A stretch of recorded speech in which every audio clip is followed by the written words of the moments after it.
Aku adalah pegawai negeri yang jarang masuk.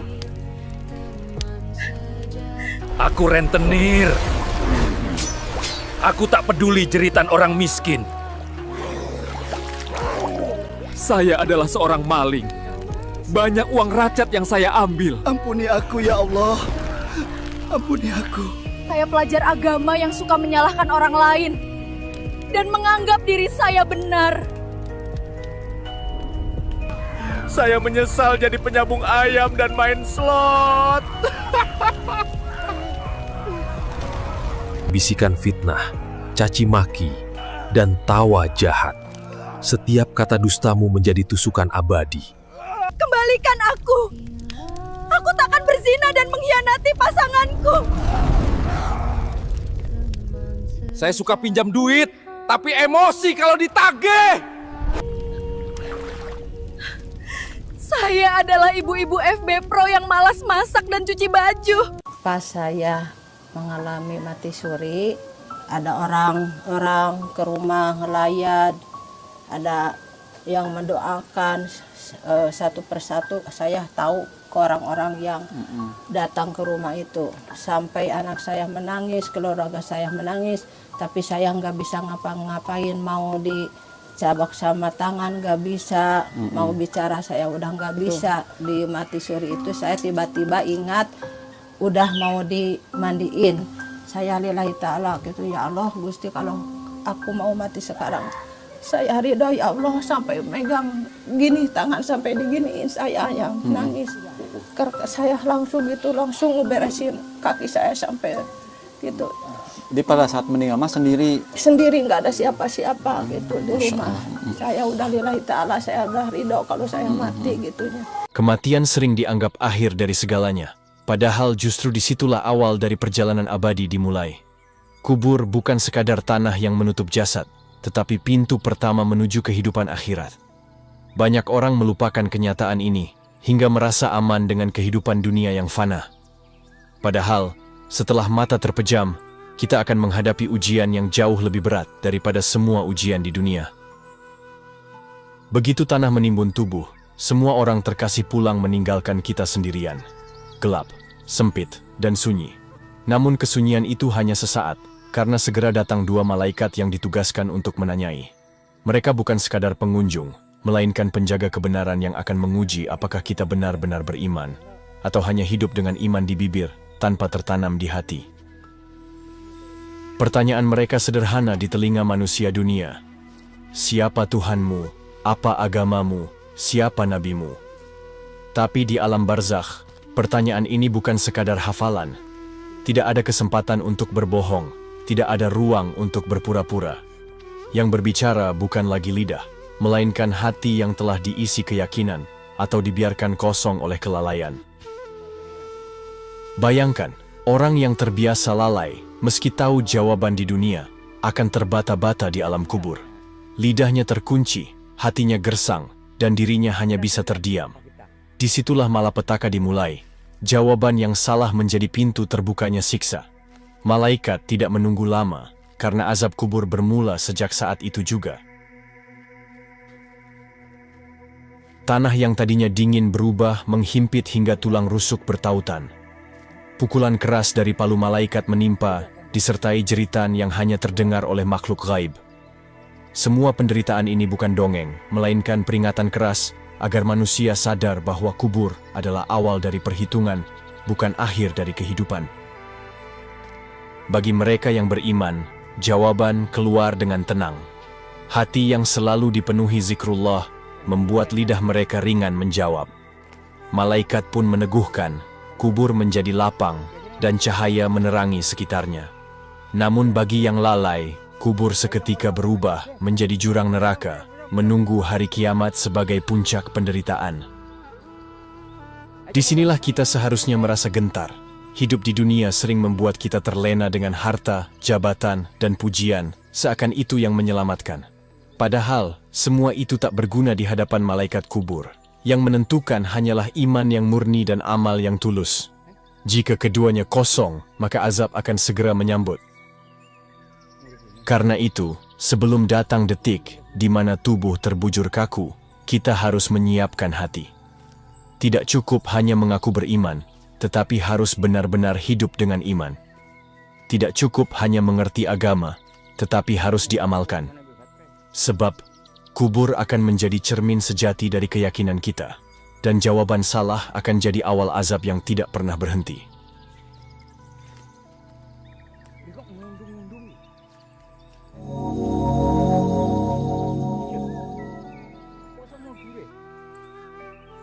Ketika jasad baru saja dikebumikan, orang-orang yang tadinya mengiringi dengan tangisan berangsur pergi. Di kuburan yang mulai sepi, hanya ruh yang tersisa untuk menghadapi ujian. Inilah momen paling menegangkan dalam perjalanan seorang hamba. Tidak ada lagi sahabat, keluarga, atau harta yang bisa menolong. Semuanya ditinggalkan, dan kini tibalah saat ketika iman yang berbicara. Dua malaikat yang dikenal dengan nama Mungkar dan Nakir datang menghampiri. Wajah mereka penuh wibawa, suara mereka mengguncang, dan kedatangan mereka membawa rasa gentar yang tak terlukiskan. Tidak ada manusia yang bisa menghindar dari pertemuan ini. Baik raja maupun rakyat jelata, semua akan ditanya dengan pertanyaan yang sama. Pertanyaan itu adalah ujian paling singkat, namun paling menentukan. Man Rabbuka? Siapa Tuhanmu? Madinuka? Apa agamamu? Man Nabiyuka? Siapa nabimu? Pertanyaan ini seolah sederhana, bahkan anak kecil di dunia pun bisa menjawab. Namun di alam kubur, lidah terkunci, dan yang menjawab hanyalah hati yang dipenuhi iman dan amal yang tulus. Orang yang hidupnya penuh kelalaian akan merasa bingung. Ia mungkin hafal jawabannya ketika hidup di dunia, tetapi di kubur mulutnya keluh, pikirannya kosong, dan dirinya tak sanggup berkata-kata. Jawaban yang salah atau kebisuan di hadapan malaikat, itulah awal mula turunnya azab. Karena kubur bukan tempat pura-pura, melainkan tempat terbukanya kebenaran. Bayangkan ketakutan itu. Dua malaikat yang menatap dengan tajam, suara mereka seperti guntur, dan tubuh terkurung tanah yang dingin. Di saat seperti itu, hanya iman yang terjaga mampu membuat seseorang tetap tenang. Tetapi bagi mereka yang tidak pernah beramal, detik itu menjadi awal penderitaan yang tak terbayangkan. Azab kubur tidak menunggu waktu lama. Begitu seseorang gagal menjawab dengan benar, himpitan tanah langsung terjadi.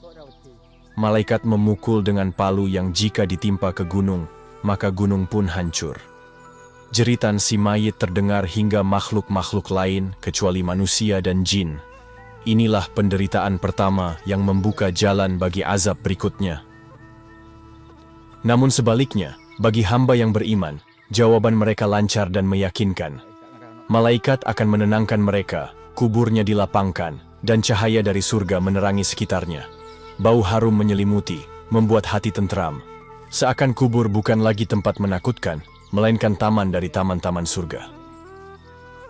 Perbedaan ini begitu jelas. Semuanya ditentukan bukan oleh kedudukan, bukan oleh gelar, tetapi hanya oleh iman dan amal. Siapa yang benar-benar hidup dengan iman akan selamat, tetapi siapa yang bermain-main dengan agamanya akan celaka. Disinilah awal perjalanan barzakh yang akan terus berlanjut sampai hari kiamat. Bayangkan jika seseorang semasa hidupnya lalai dari ibadah, sibuk dengan dunia, tetapi lengah terhadap kewajiban. Saat malaikat bertanya, ia tidak mampu menjawab dengan benar. Hatinya yang kotor oleh dosa membuat lidah terkunci. Ia mungkin mencoba berbicara, namun suaranya terhenti, karena keyakinan sejati tidak pernah tumbuh di dalam dirinya. Inilah awal dari siksaan yang panjang. Jawaban yang salah tidak hanya berarti gagal dalam ujian, tetapi juga pemicu datangnya azab kubur. Malaikat akan menghukumnya dengan keras. Tanah menjadi sempit, menghimpit tubuhnya, hingga tulang rusuk saling bertautan. Tidak ada ruang untuk bernafas lega. Tidak ada kesempatan untuk beristirahat.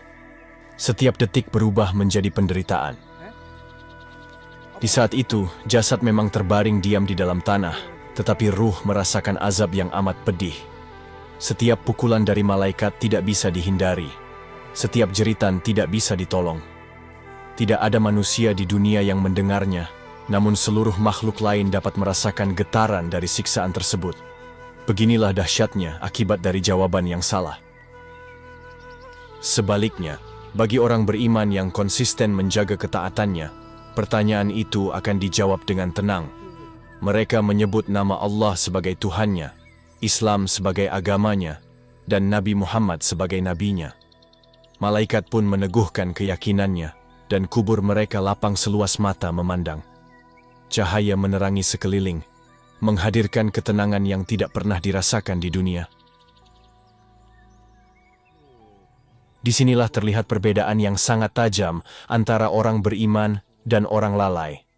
Sama-sama ditanya, sama-sama berada dalam gelap kubur, tetapi hasilnya sangat berbeda. Yang beriman menemukan kedamaian, yang lalai menemukan azab. Semua ditentukan oleh bagaimana mereka hidup di dunia, bukan oleh kata-kata yang sekadar dihafalkan. Kita sering menganggap enteng kewajiban agama. Sholat ditunda, ibadah disepelekan, maksiat dianggap biasa. Namun, semua kelalaian itu menumpuk dan menjadi penyebab gagalnya kita menjawab di alam kubur. Karena malaikat tidak menanyakan berapa banyak harta yang kita kumpulkan, melainkan seberapa kokoh iman yang kita bawa. Jika iman itu rapuh, maka pertanyaan sederhana pun terasa mustahil untuk dijawab. Itulah sebabnya Rasulullah berulang kali mengingatkan tentang pentingnya menjaga hati agar tetap teguh dalam tauhid. Sebab kubur adalah cermin yang memperlihatkan siapa sebenarnya diri kita. Tidak ada lagi topeng, tidak ada lagi kepura-puraan. Maka bagian ini mengingatkan kita semua, jangan menunggu hingga liang lahat menutup tubuh kita untuk menyesal. Persiapkan jawaban sejak sekarang dengan amal yang ikhlas, hati yang bersih, dan iman yang kokoh. Sebab, sekali salah menjawab di kubur, maka penderitaan tidak akan berhenti sampai hari kiamat tiba. Siksaan kubur dimulai bukan hanya karena salah menjawab, tetapi karena hidup di dunia diisi dengan kebohongan terhadap iman.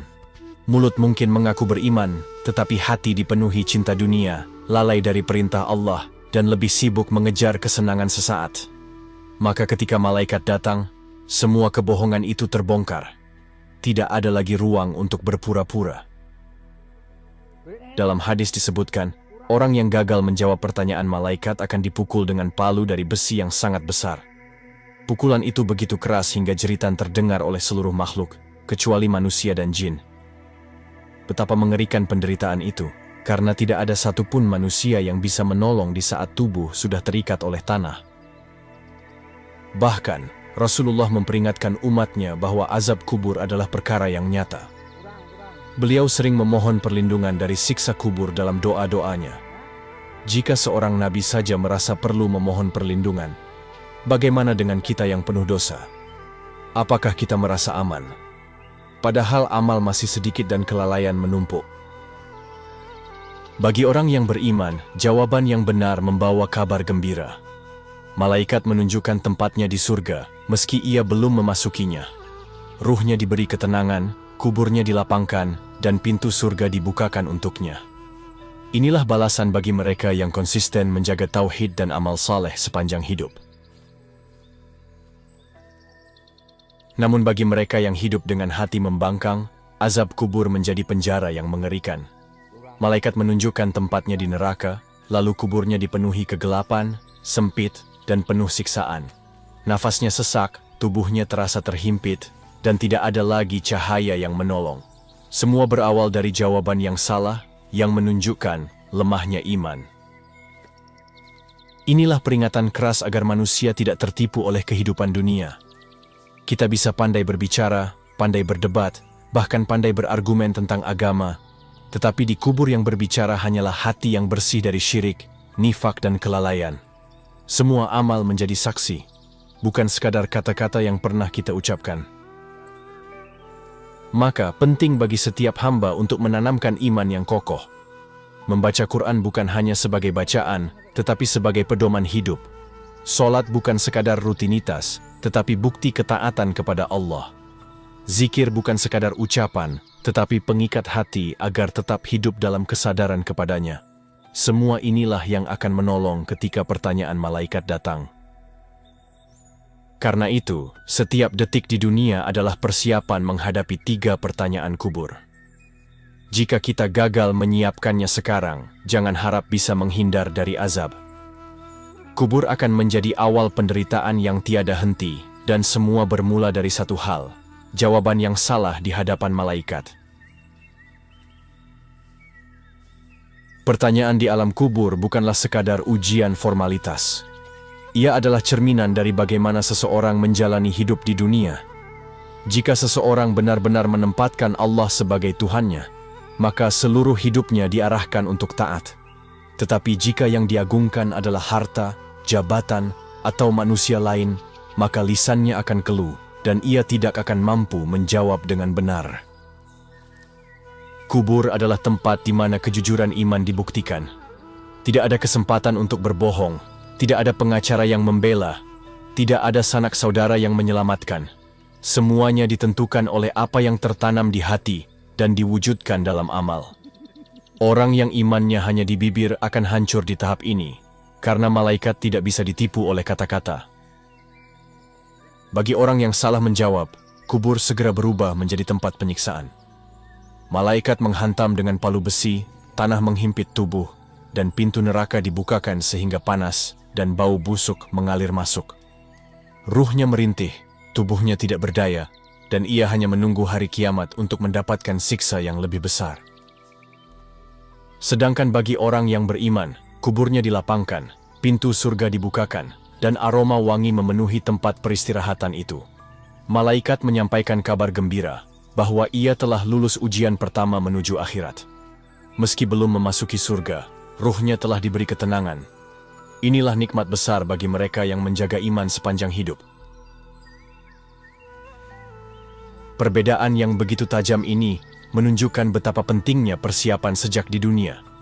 Kita tidak boleh hanya merasa cukup dengan identitas sebagai seorang Muslim, tetapi lalai menjalani perintah agama.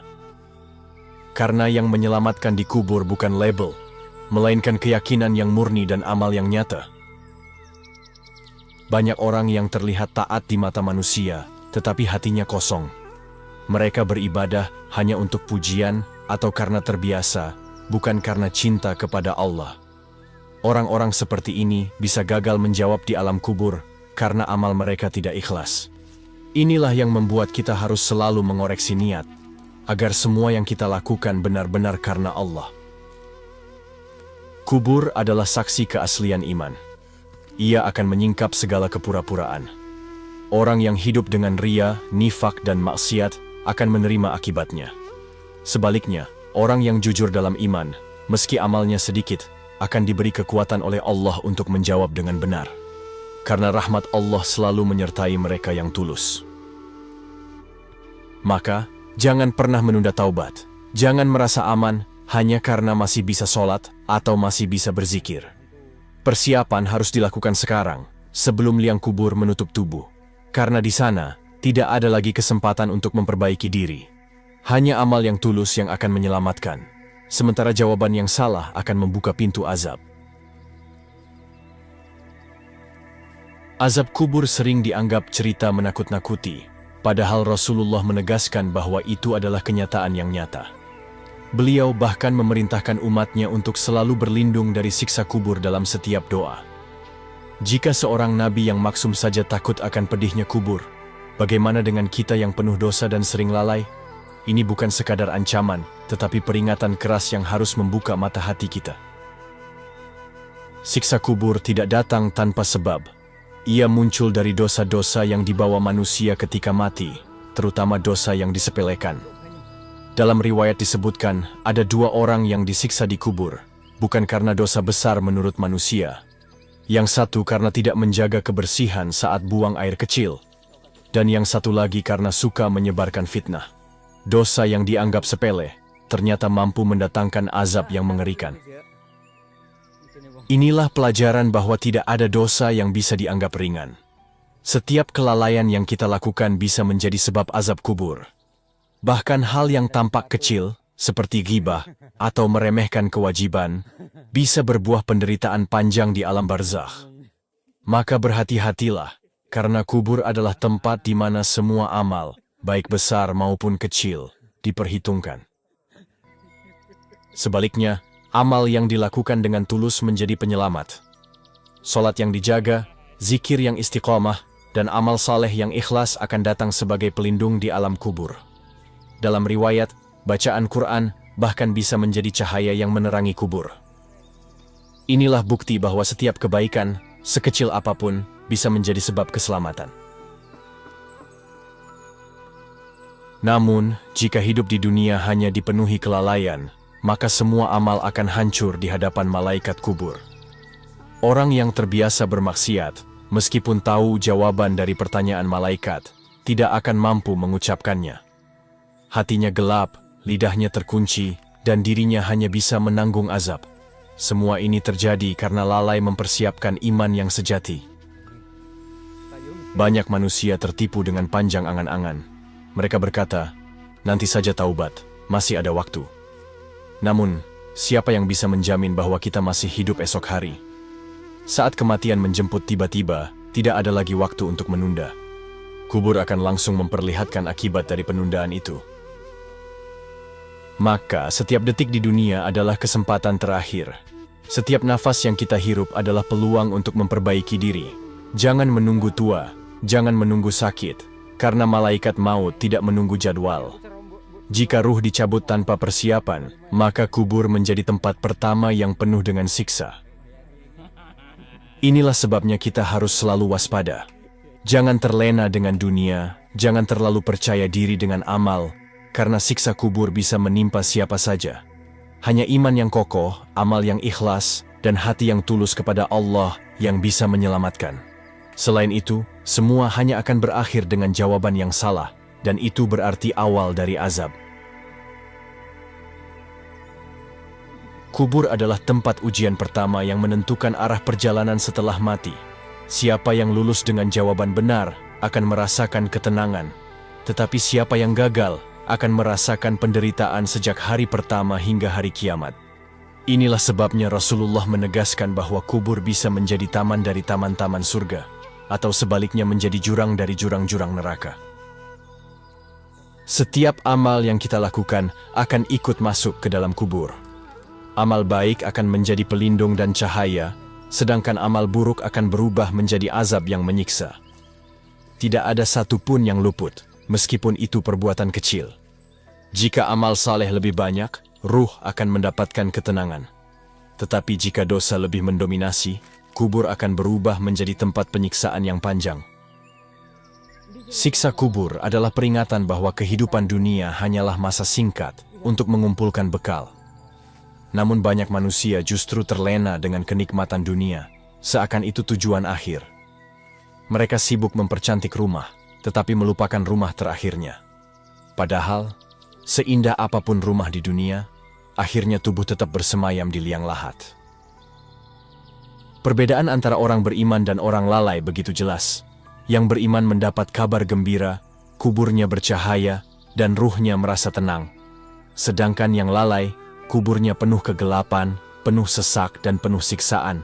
Semua ini bukan mitos, melainkan kenyataan yang ditegaskan dalam Quran dan hadis. Maka, siapapun yang masih hidup, jangan pernah merasa aman dari siksa kubur. Setiap orang wajib memohon perlindungan kepada Allah, sebagaimana Rasulullah mengajarkan doa agar kita diselamatkan dari azab kubur. Doa itu harus disertai dengan amal nyata, karena permohonan tanpa usaha hanyalah angan-angan. Penting bagi kita untuk menjaga lisan, menjaga wudhu, menjaga solat, dan menjaga hati. Karena hal-hal kecil itulah yang akan menolong di alam barzakh. Seseorang yang lalai dalam perkara kecil akan menanggung akibat besar di kubur. Sebaliknya, mereka yang istiqomah dalam kebaikan kecil akan merasakan nikmat besar setelah kematian. Siksa kubur adalah permulaan. Jika di sini seseorang gagal, maka jalan menuju neraka sudah terbuka lebar. Tetapi jika di sini seseorang selamat, maka jalan menuju surga sudah dipermudah. Inilah kunci yang seharusnya membuat kita lebih berhati-hati menjalani hidup di dunia. Jangan sampai kita mengira masih punya banyak waktu. Setiap detik bisa jadi yang terakhir. Setiap helaan nafas bisa jadi penutup hidup. Jika ruh dicabut tiba-tiba, kubur tidak akan memberi kesempatan kedua. Maka persiapkan sekarang, agar kita mampu menjawab dengan benar saat malaikat bertanya.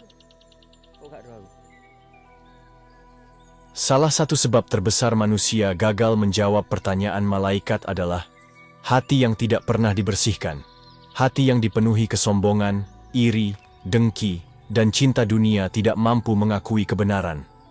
Di dunia ia mungkin fasih berbicara tentang agama, tetapi di kubur hatinya tidak bisa berdusta.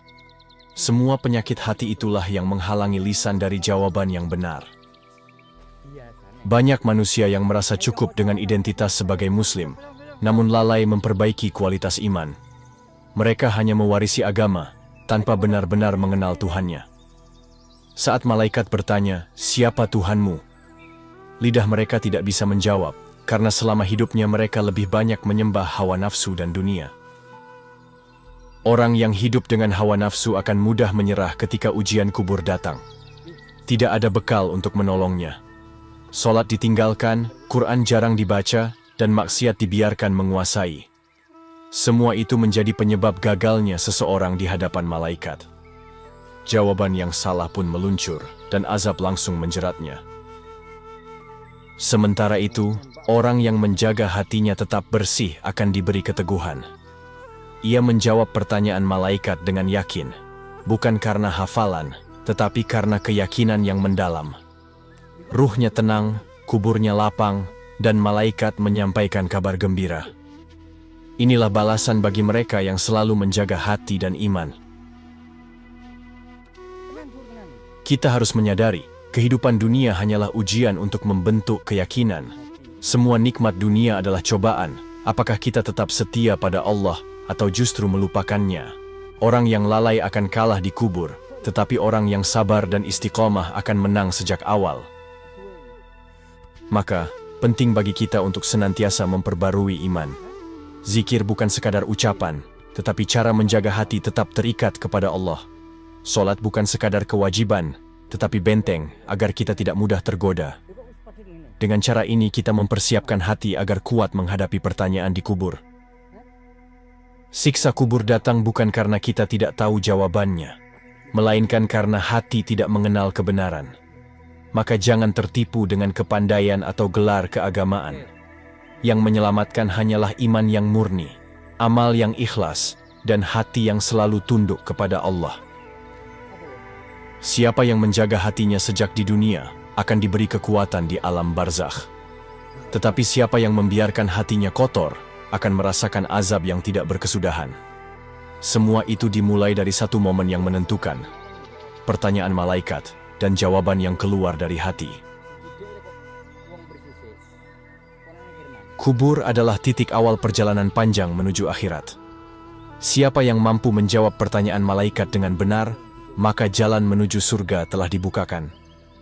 Namun siapa yang gagal, maka jalan menuju neraka terbentang sejak hari pertama. Semua ditentukan dari kejujuran iman yang kita bawa dari dunia, bukan dari kata-kata yang dihafalkan.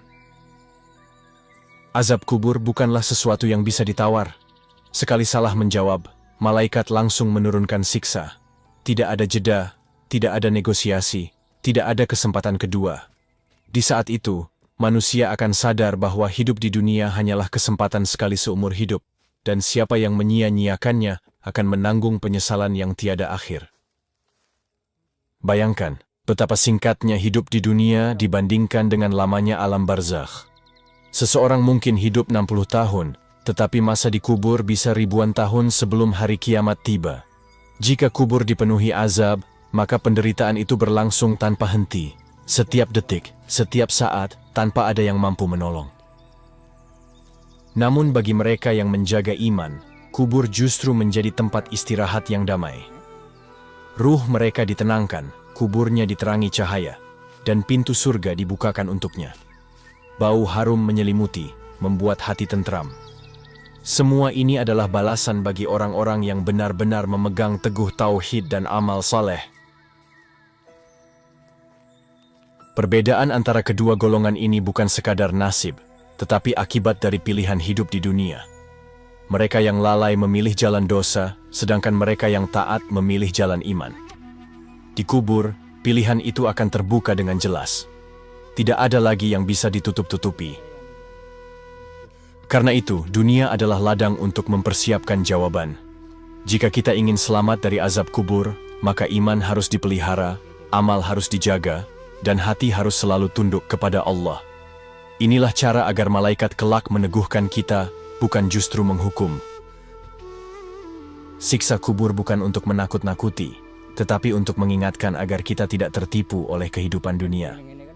Jika kita masih diberi kesempatan untuk hidup hari ini, itu berarti masih ada waktu untuk memperbaiki diri. Jangan menunggu hingga jasad dibaringkan di liang lahat, karena saat itu semua sudah terlambat. Ingatlah, jawaban yang benar adalah hasil dari iman yang murni dan amal yang ikhlas. Tetapi jawaban yang salah akan menjadi awal dari azab yang tidak pernah berhenti. Maka persiapkanlah sejak sekarang, sebelum malaikat bertanya, sebelum lidah terkunci, dan sebelum kubur menjadi tempat yang menakutkan. Sahabat Islamic Reminder yang dirahmati Allah. Kematian bukanlah akhir, melainkan pintu menuju perjalanan yang lebih panjang. Kubur menjadi gerbang pertama, tempat di mana amal diuji, iman ditimbang, dan hati diperiksa. Di sana, tidak ada lagi yang bisa berpura-pura. Pertanyaan malaikat menjadi momen penentuan, apakah kubur menjadi taman surga atau jurang neraka. Betapa banyak manusia yang merasa aman di dunia, padahal azab kubur bisa menjerat siapa saja. Tidak peduli kaya atau miskin, tua atau muda, semua akan ditanya dengan pertanyaan yang sama. Maka jangan pernah merasa cukup hanya dengan identitas, karena yang menyelamatkan hanyalah iman yang murni dan amal yang tulus. Hari ini kita masih diberi kesempatan. Nafas masih berhembus, mata masih terbuka, tubuh masih bisa bergerak. Semua ini adalah peluang untuk memperbaiki diri sebelum liang lahat menutup tubuh kita. Gunakan kesempatan ini untuk menanam iman, memperbanyak amal, dan membersihkan hati dari dosa. Jangan pernah menunda taubat. Jangan menunggu sampai tua atau sakit. Malaikat maut tidak menunggu waktu, dan ketika ruh dicabut, tidak ada lagi kesempatan untuk kembali. Persiapan harus dilakukan sejak sekarang dengan sungguh-sungguh. Karena sekali salah menjawab di kubur, azab akan berlangsung hingga kiamat. Namun jangan putus asa. Rahmat Allah begitu luas bagi hamba yang mau kembali. Setiap doa, setiap taubat, setiap amal yang ikhlas akan menjadi cahaya di alam barzakh. Siapapun yang memohon perlindungan dari siksa kubur, lalu berusaha menjaga iman dan amalnya, akan diberi kekuatan untuk menjawab dengan benar. Maka, marilah kita memohon kepada Allah agar diberi keteguhan iman, dilindungi dari siksa kubur, dan dipersiapkan hati untuk menghadapi pertanyaan malaikat. Jadikan hidup di dunia sebagai ladang untuk menanam amal, bukan hanya mengejar kenikmatan sesaat. Karena apa yang kita tabur di dunia, itulah yang akan kita tuai di kubur. Jangan biarkan kubur menjadi tempat yang menakutkan. Jadikan ia sebagai awal menuju kebahagiaan abadi dengan memperbaiki diri sekarang juga. Sholat tepat waktu, menjaga lisan, menjauhi maksiat, dan memperbanyak amal saleh adalah kunci agar kita mampu menjawab dengan benar. Dan akhirnya, mari kita renungkan bersama. Jika malam ini adalah malam terakhir kita di dunia, apakah kita sudah siap menjawab pertanyaan malaikat? Ataukah kita masih akan terdiam, tak mampu berkata apa-apa, lalu azab dimulai? Tulis jawabanmu di hati, dan jadikan amalmu sebagai bukti. Sampai jumpa di video berikutnya. Wassalamualaikum warahmatullahi wabarakatuh. Gimana? Awalnya muntah-muntahnya, mual-mual gitu, mual-mual. Pas diperiksa katanya ini mah gitu. Tapi terus-menerus tiap bulan ya gitu penyakitnya diperiksa ya, mah sampai udah ada lama ya 5 tahunan gitu. Ada kakak ke rumah, kenapa sih cenah sakit kok lama nggak sembuh-sembuh? Coba cenah saya cenah mau mintain apa itu obat ke orang yang pintar katanya, penasaran ada apa gitu. Ya kakak itu ya berangkat minta ke orang pintar itu, katanya oh ini macam ada orang yang itu dari luar katanya gitu. Katanya. Tapi ya saya itu kalau udah minum air itu jampe-jampe ya suka sembuh.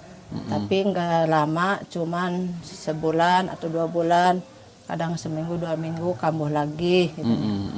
Periksa lagi ke dokter gitu ya, sampai ke sini katanya lambung gitu. Terus menerus berobat sampai beberapa kali lah, entah udah nggak ke bilang itu udah sering gitu, katanya lambung terus. Tapi pas minuman itu makan obat, tapi terasa di badan saya nggak terasa sembuh gitu. Nggak ada efeknya. Nggak ada efeknya. Kalau minta lagi air kepada orang yang pintar itu, saya suka sembuh, suka merasa hilang itu penyakit. Tapi ya gitulah, cuman kuatnya cuman 1 bulan 2 bulan terus menerus. Awan itu udah lama lah, dari 2003 kan sekarang udah 2025-nya. Udah capek merasakan kesakitan itu.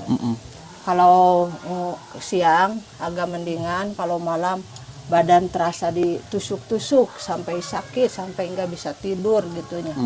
Sampai kesininya terus menerus itu pingsan ya sampai 5 kali gitu.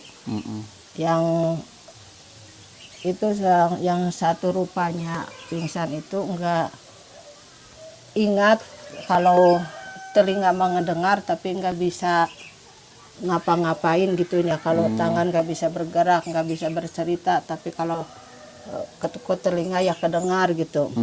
Yang satu kalinya itu pas saya mati suri, entah berapa menit, saya lupa las, nggak ingat apa-apa.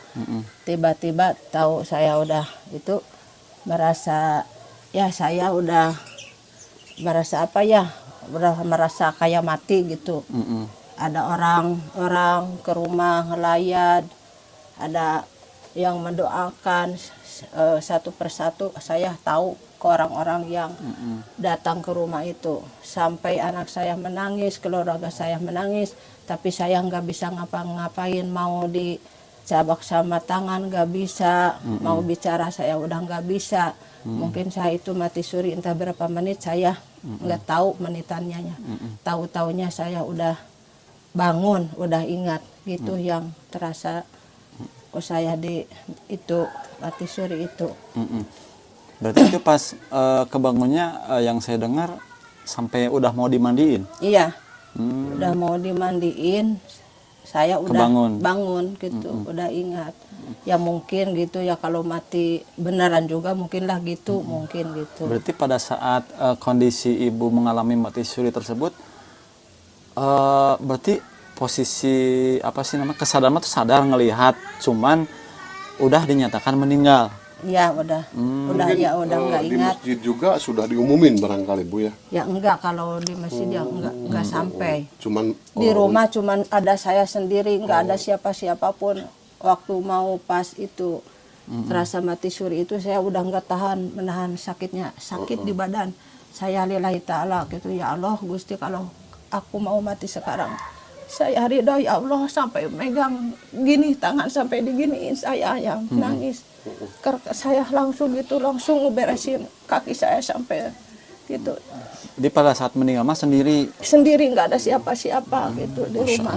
Saya udah lillahi ta'ala, saya udah ridho kalau saya mati gitunya.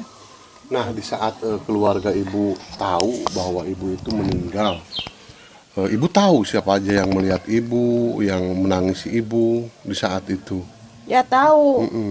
Teman-teman seperti keluarga saya, anak saya, tetangga-tetangga saya tahu si A si B-nya yang datang ke rumah, yang ngelayat ke saya gitu, saya melihat. Cuman saya nggak bisa ngapa-ngapain, mau megang anak saya aja nggak bisa gitu. Saya teh. Jadi mungkin kalau yang dari kacamata apa itu ruhnya mungkin ya yang ngelihat, kalau jasadnya kan udah terbujur kaku gitu ya. Nah, itu waktu yang selain yang tadi yang ngelayat, yang menangis, yang berarti yang mengaji juga kelihatan ya. Iya. Nah, itu ada hal aneh kan, misalkan ada yang ketemu malaikat atau misalkan ada yang manggil. Ngelihat nggak Kak? Kalau apa nggak sampai ke sana? Enggak, cuman sampai mau dimandiin udah keburu ingat Oh, gitu. keburu inget ya. Iya. Nah, itu kenapa sih kok bisa menyangka bahwa ini ada yang kalau bahasa istilahnya ada yang nyantet atau ada apa? Itu emang yang hal yang paling menonjol yang membuat ke sana itu apa? Apakah ada kejadian aneh atau sebelumnya pernah mengalami apa gitu?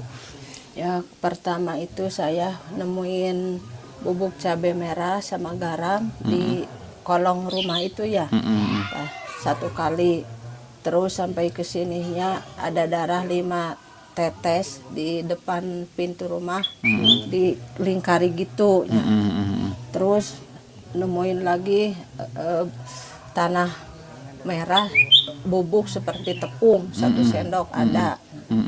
Di dapur mau jalan ke air, di situ ada yang naruh apa entah nggak tahu lah, seperti model keramik tapi di dalamnya itu ada bungkusan seperti bekas cangkang rokok yang dalamnya mengkilap gitu. Jaraknya Puding emasnya itu ya? semeter ya, ada panjangnya itu. Tahu saya nanyain bagaimana ini kok saya nemuin ini. Ya ini macam ada orang yang jahil katanya Oh, gitu. ke Ya orang Allah, spiritual gitu gitunya. Ya astagfirullahaladzim Gusti gitunya.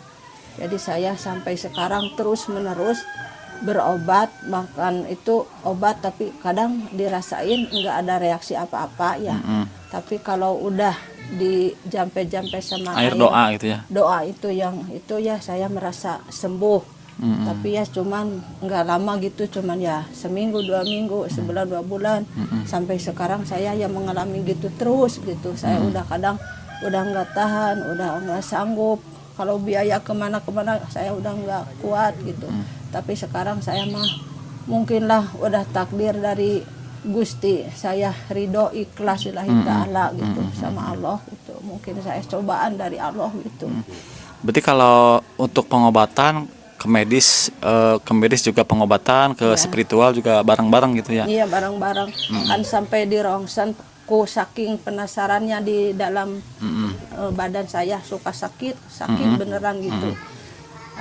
Pas itu mau di rongsen itu kok nggak ada apa-apa katanya. Tapi kok bisa dibilang sana sakitnya Parah gitu ya. nggak tahan parah gitunya. Ya tapi dirasakan sama badan saya ya gitu gitunya. Nggak ada apa-apa, ini mah normal katanya. Kata dokter tuh. Kata dokter walaupun cina itu darah bagus, jantung bagus gitu. Kata itu dokter itu. Ya tapi saya yang merasakan kok sakit dok lah gitu. Ya kalau gitu saya nggak tahu cina. Kalau gitu mah gitu. Ya kasih obat aja yang itu yang ampuh gitunya biar saya sembuh. Ya dikasih tapi yang nggak ada reaksi gitu, baru sehari kedua harinya makan obat langsung Muntah. kambuh lagi. Oh, kambuh lagi. Datang lagi penyakitnya yaitu bukan serupa, ada kalau lagi datang penyakit ada 7 rupa 8 rupa sekaligus kan masuk ke badan itu. Kimia jadi saya semua nggak ya? tahan gitu. Terus saat ini apa yang ibu rasakan sakitnya? Kalau malam kata ibu kan sering nggak bisa tidur, Iya. mengalami Badan seperti terasa apa? ditusuk-tusuk, sakit beneran. Ini teh badan teh sakit. Nggak bisa tidur. Udah berapa tahun jarang tidur, saya nggak bisa tidur.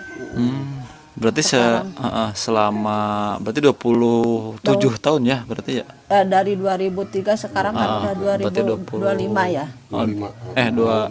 26 ini. Nah, itu berarti kalau pengobatan ke orang-orang spiritual udah banyak. Udah berapa puluh, udah kemana-kemana. Dan itu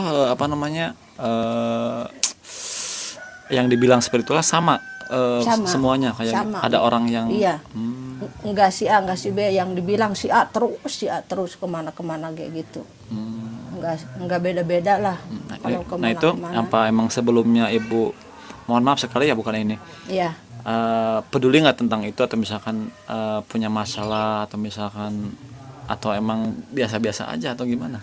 Tapi perasaan sih enggak Enggak ada masalah, enggak seperti cekcok keceritaan Sama apa orang enggak. lain begitu. Saya enggak, cuman ya entah katanya orang gitu kalau nanyain, ini mah katanya enggak mau ke apaan itu langkahan katanya, apa aku bilangnya gitu saya nggak tahu lah gitu kan, saya sama orang nggak punya makan juga kan, kadang cari kadang nggak dapat, kadang dapat itu hasil itu gitu. Ya mungkin pada intinya yang penting ibu pengen sembuh aja ya. Iya, pengen sembuh. Nggak usah misalkan pengen tahu si ACB-nya, yang penting kita berusaha sembuh.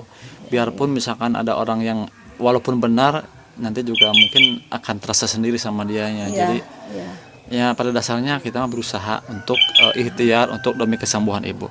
Mungkin poinnya gini Bu, yang namanya penyakit ya, kata tadi kan ibu puncaknya sampai mati suri atau bisa dibilang meninggal cuman hidup lagi. Yang namanya belum saatnya, mungkin walaupun mau di santet atau apa, kalau belum waktunya mungkin ibu masih tetap hidup. Jadi pada intinya jangan takut, kita tetap berusaha dan berdoa. Nah Bu, mungkin ada hal misalkan yang paling ibu ibu pengen atau harapan ibu misalkan ke depannya seperti apa? Ini kan berusaha udah ya, ke medis udah, ke orang spiritual atau ke kiai sudah. Dan mungkin harapan ibu nih yang sampai saat ini masih berusaha itu seperti apa? Pengennya ya, gitu. kalau saya mah mungkin sekarang mah ya biaya udah nggak, suami udah nggak sanggupin gitu ya. Saya mah sekarang mah udah ikhlas aja sama Allah, ikhlas ridho lillahi ta'ala. Tapi kalau saya ya, kalau masih panjang umur saya pengen sama Allah, ya Allah minta saya sembuh biar saya bisa beribadah gitu. Tapi kalau saya panjang umur sakit-sakitan saya nggak bisa beribadah. Berarti kalau untuk mati suri ibu mengalaminya 2 kali. Yang pertama cuman pingsan aja, yang kedua sampai mengalami mati suri. Itu mungkin saking sakitnya atau saking ganasnya sampai ke titik mungkin bisa dibilang di mana roh meninggalkan jasad, mungkin seperti itu ya. Tapi kalau misalkan saya salah mungkin teman-teman bisa komen di kolom komentar. Nah mungkin Bu gini, kan ibu kan udah sakit ini kan udah lama, tapi kan kalau bisa yang saya lihat ibu masih bisa berusaha ya, mungkin Allah juga masih memberikan kesempatan. Dan mudah-mudahan dengan adanya video ini, mudah-mudahan ini kan yang namanya cerita ya Bu ya, bisa lepas gimana, nggak dipendam sendiri. Mudah-mudahan bisa ada positifnya gitulah, benar seperti itu. Ya minta doanya sama kakak-kakak, teman-teman semua ya, teman-teman semuanya, saya minta doanya pingin sembuh gitu. Tapi kalau untuk pola makan ibu dijaga sampai saat ya dijaga. Kan katanya jangan minum kopi, tapi kan saya enggak minum kopi. Sarimi ya saya enggak. Yang gitu. pedas enggak. Tapi kalau yang pedas itu kalau udah sembuh itu terasa badan ke sembuh ya, cuman ya dikit-dikit ya kalau suka bisa sih gitu. total aja jangan yang pedas santan gitu, jangan gitu ya. Enggak makan, enggak. Kalau sambal ya masih suka ada sedikit gitu. Nah ibu berarti waktu mohon maaf saya bertanya ke hal mati suri lagi ya. Nah itu waktu ibu melihat orang yang mengaji, yang melayat, itu posisi ibunya berdiri apa masih dalam posisi dalam tubuh ibu, atau misalnya udah di luar tubuh ibu ngelihatnya? Ya masih itu kalau ngegoler itu terbaring. Terbaring ya. Maksudnya ngelihat sempat ngelihat orang yang ngelayat gitu enggak, maksudnya gini, posisi ibu ngelihatnya itu apakah berikut ngelihat jasad sendiri atau cuma ngelihat dari masih dalam tubuh ibu gitu? Ya perasaan masih dalam tubuh saya sendiri gitu, melihat itu anak-anak atau nepi posisi tetangga. Ibu mata dengan terbuka enggak? Manggil gitu? Enggak terbuka. Cuman perasaan saya ya kelihatan ku mata gitu. Oh berarti kalau begitu ibu dalam keadaan nggak roh mulai meninggalkan jasad. Kalau ibu bisa melihat kan mata Ya, dengan enggak batin bisa melihat. berarti batin. Ibu bisa melihat yang melayat. langsung anak gitu. menangis, orang mengaji. Ya, Mungkin tahu begitu. si Asiba itu tetangga-tetangga yang datang, anak yang nangis, tapi kan saya nggak bisa meraba, nggak bisa bicara. Ini udah dikunci, ini udah. Itu Oh, manggil-manggil juga nggak bisa. nggak bisa, udah dikunci itu mulut. Nggak Jadi pada bisa. saat itu cuman mah- perasaan mau manggil tapi nggak keluar suara gitu.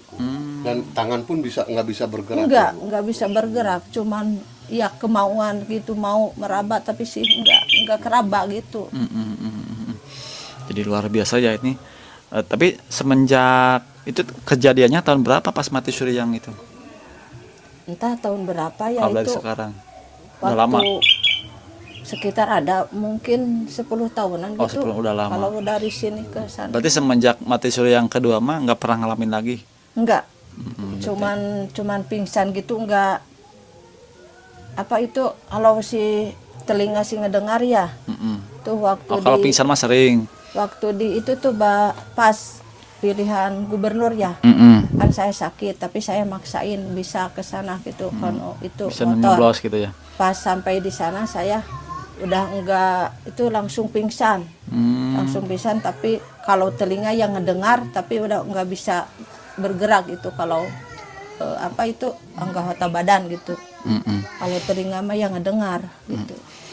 Nah itu kalau pengobatan ke orang spiritual itu dikasihnya apakah cuma dikasih air jampe atau air doa? Apakah misalkan ibu dibekali dengan wirid-wirid atau misalkan jimat? Nggak pernah nggak kayak gitu gitu? Kalau yang seringnya itu ya dikasih air doa, air putih ya diminum. Tapi kadang ada yang ngasih itu amal-amalan ya wiridan. Katanya ini wiridan saban apa itu tiap sholat katanya gitu. Yang kebanyakannya ya air minum yang air putih gitu yang diminum.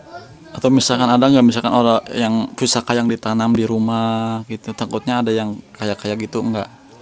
Kalau yang ditanam katanya ya ada untuk menjagaan ini di rumah katanya ya ada suka ada yang dikubur gitu. Ada. Berarti kalau misalkan dihitung udah lebih dari 100 yang apa namanya spiritual yang dipanggil berarti. Ya udahlah ke 50 orang mah mungkin udah. Wow. Saya udah jauh sampai Tasik, Ciawi, Majage, apa Indramayu kemana-mana udah sampai jauh. Tapi ya gitu terus begitu. Seperti itu ya.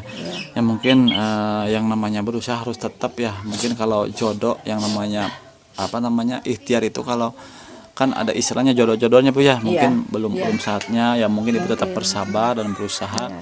Mungkin pada intinya yang namanya penyakit itu kalau nggak ada izin Allah mungkin orang-orang kan walaupun sekuat apapun mereka ingin nyantet apapun kalau bisa nggak ada izin Allah mungkin nggak mempan ya. Ini pada saatnya nanti juga perbuatan yang mereka lakukan akan kembali ke dirinya. Mungkin ada pesan terakhir Bu untuk disampaikan tentang pengalaman Ibu ini di akhir video gitu. Seperti pepatah yang sekarang sampai saat ini Ibu alami kan mungkin walaupun Ibu merasa sakit tetap apa namanya meminta berusaha atau gimana gitu mungkin ada hal-hal yang ingin disampaikan sama Ibu. ya kalau saya mah ya minta sama Allah mungkin ini kan udah takdir dari Allah ya dikasih ini penyakit. Tapi ya saya ikhlas ridho tapi saya kan masih minta sama Allah kalau saya masih dipanjangkan umur saya kan minta sembuh gitu biar saya bisa beribadah gitu bisa ngurus anak gitu. Kalau saya minta doanya sama teman-teman semua minta doanya ingin sembuh lagi hilangkan lagi itu penyakit di badan saya gitu. Ya Bu, terima kasih ya Bu atas pengalaman yang mungkin ini bisa dijadikan pelajaran ya yang namanya walaupun sakit kita harus tetap ikhtiar jangan putus asa terus berusaha ya Bu ya. Ya. Jadi yang namanya penyakit itu bisa dibilang penghapus dosa juga bisa Bu.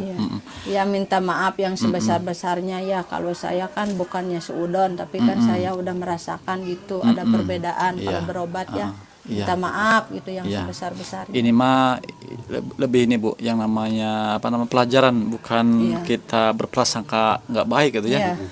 Itu kan yang yang dialami sama ibu, dan mungkin ibu juga nggak semena-mena nuduh ke orang. Dan tadi juga kata ibu, saya emang nggak peduli, yang penting ibu pengen sembuh ya. Iya, iya, amin, amin. Mudah-mudahan ibunya cepat dikasih kesembuhan. Dan Amin, mudah-mudahan ini bisa menjadi pelajaran buat kita. Amin. Kita pamit undur diri. Wassalamualaikum warahmatullahi wabarakatuh. Waalaikumsalam warahmatullahi wabarakatuh.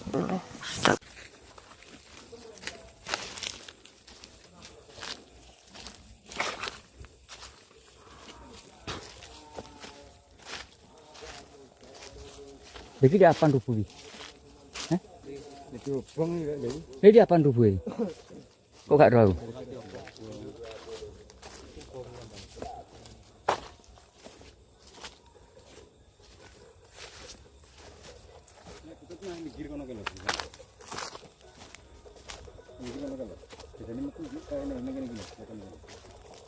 Nong mati anyar ya? Ini, saya malam terus. Biasanya ini tuh tengok nang dur kuburan. Biasa nih. Hei pocong, hei tangi kabeh, tangi pocong.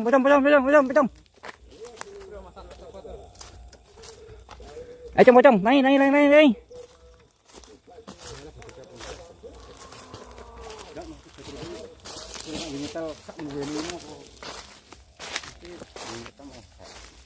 Apa wis? Gila. Hah? Pi. Apa wis? Murup ini senterku. Ku hantuin ke sebelah.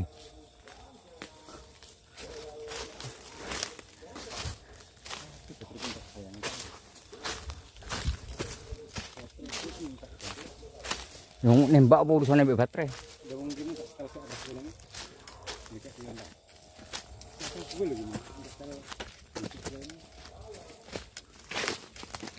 Dia kok ngundung nih? Hah? Gitu? Kok sama dure? Hah? Tenan nih. Tapi ini siapa ya? Dia apa nih? Hah? Ini. Kali. Itu orang yang mati bingi tutup. Isuwe. Hah? Hah? Ndi nak? Kak tuh lawasi. Umur siji bulan baru. Oh, iki sana ke? Iya kita. Dia kok wis padet ngene? Lemah. Hah? Wong seneng lalapan. Iki piye wong? Aneh-aneh kok. Dhisik iki porane Kirman ya ta? Apa? Tekek nanggan. Apa? Nimbak tekek lu percuma, nimbak tekek lu. Manuk ku nek iki apa? Kayak ceritane. Biyen porane Kirman kan nyulo, iya toh. Nang kene iki ceritane patokan. Dicidhek kok wong bersisik. Porane Kirman. Hah? Ini cicak itu. Putusan putih.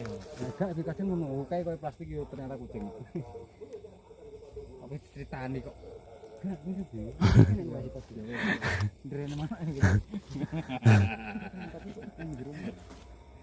Ya berarti koyo kucing. Tapi yo kucing.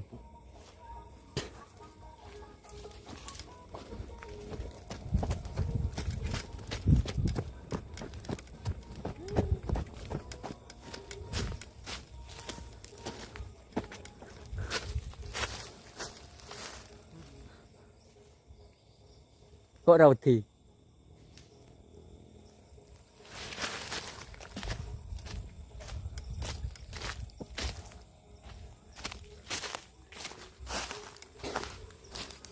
Di dadan kono. Ayo mulai. Guys, gak ngerono dono.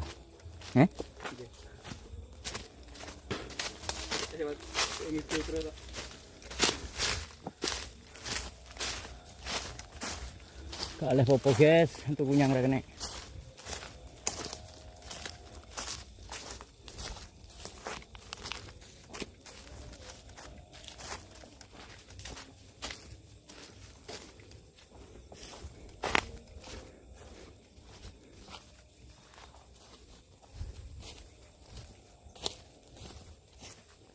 Iki barai anu sih anu. Semikir.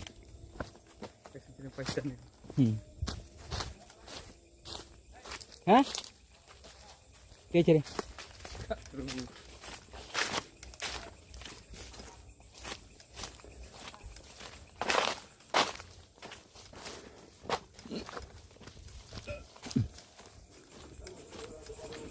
Udah camping ini kan ya pernah ya. Cuman suara speaker gitu. Begalan. Apik tuh camping ini.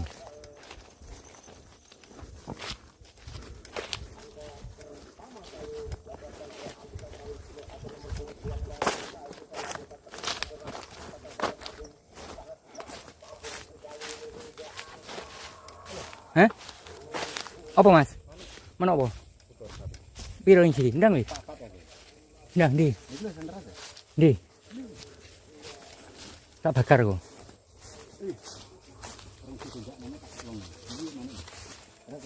Ini mas. Gila. Lagi seru. Oh iya.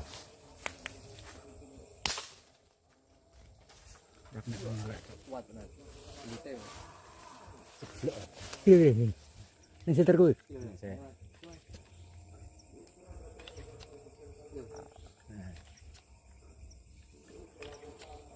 Mau pengen mas ngono iki. Iya mas.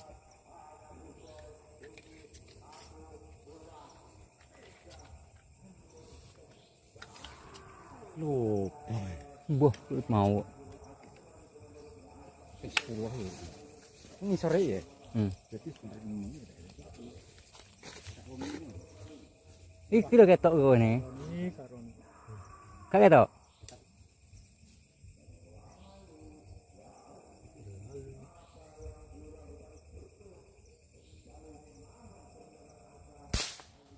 Nek. Pas berarti wis pas sih.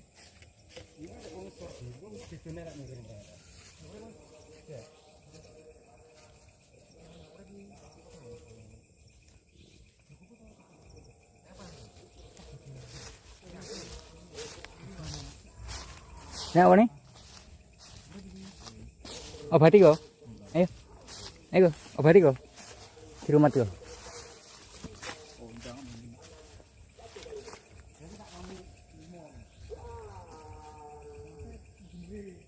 Bi. Ono center sapa kuwi? Hah?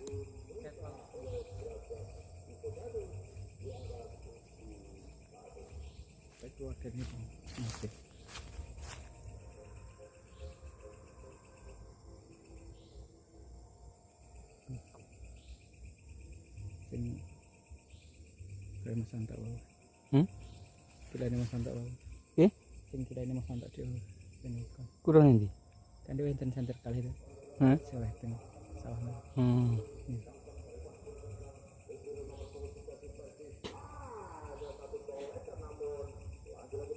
Golek nih Mas Santok. Kurang kuwi, kurang situ. Golek nih. Hah?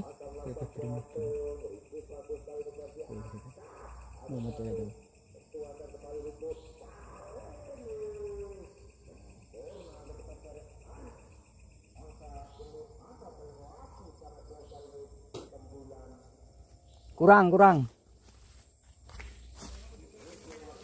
Hah? Masih nggak dibakar kurang. Udah diri nih. Ayo.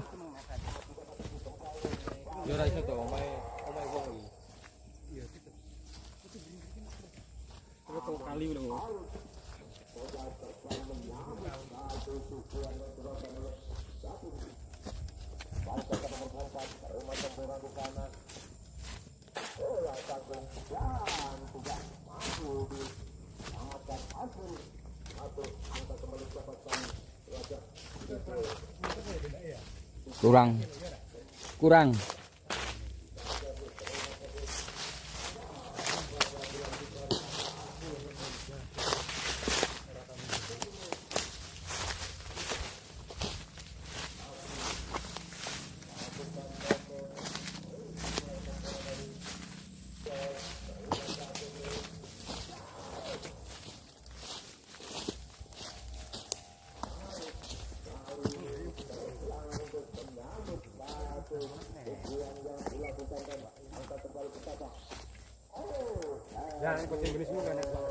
Nanti?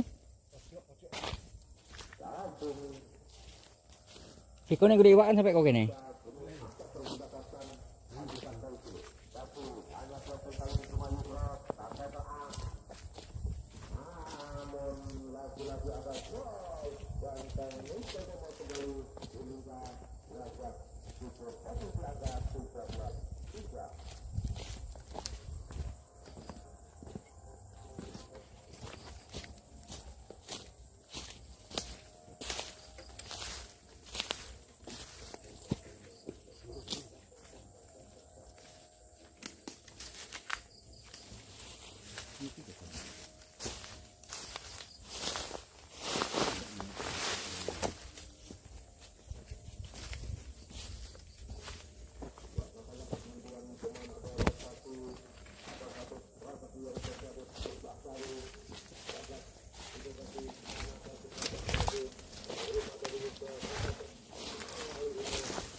Hantu punyang.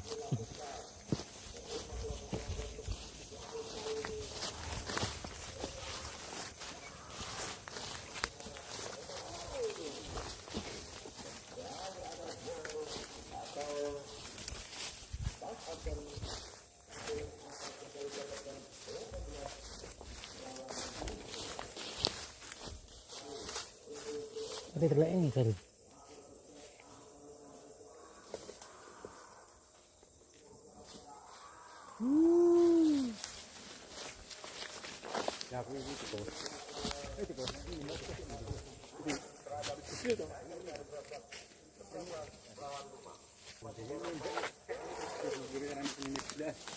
Dia kok banyu?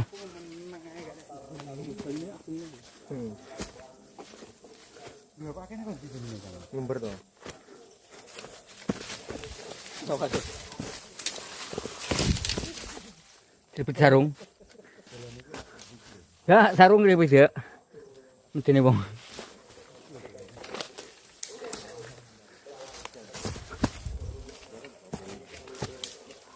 Dekeningan dari sepatu kok.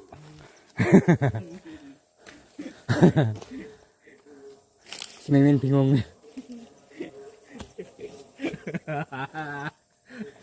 Kelinti.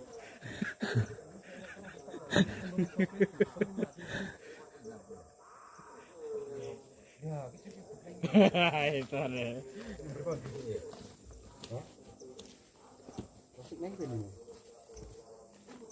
Aku itu loh mas.